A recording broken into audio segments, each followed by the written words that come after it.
there's a beautiful story from the history of Al-Andalus, where the Khalifa at the time, he wanted to find someone to marry his daughter.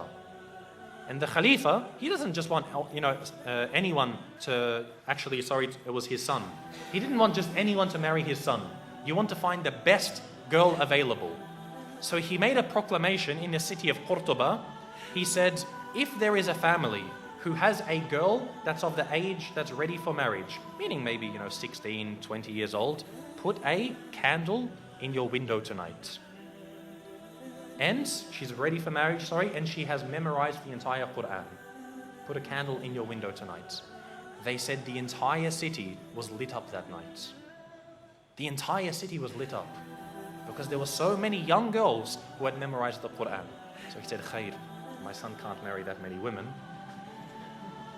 So he said the next night, any of you who has a daughter who's of the age to marry, who has memorized the entire Quran and also one of the certain books of Maliki fiqh, put a candle in your window tonight.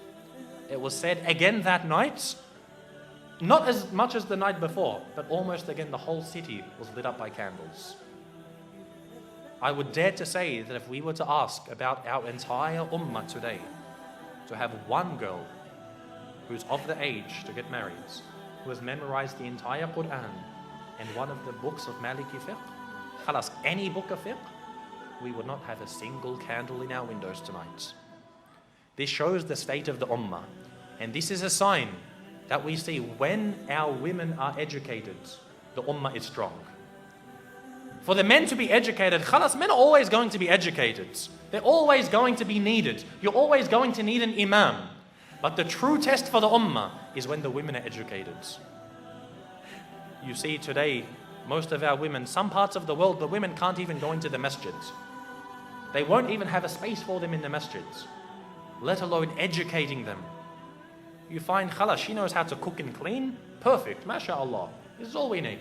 No, they must be educated. This is why Andalus, it was seen as a high time for the ummah to know about Islam. No, I'm not saying for her to go to university and study liberal arts and accounting. I'm talking about Islam.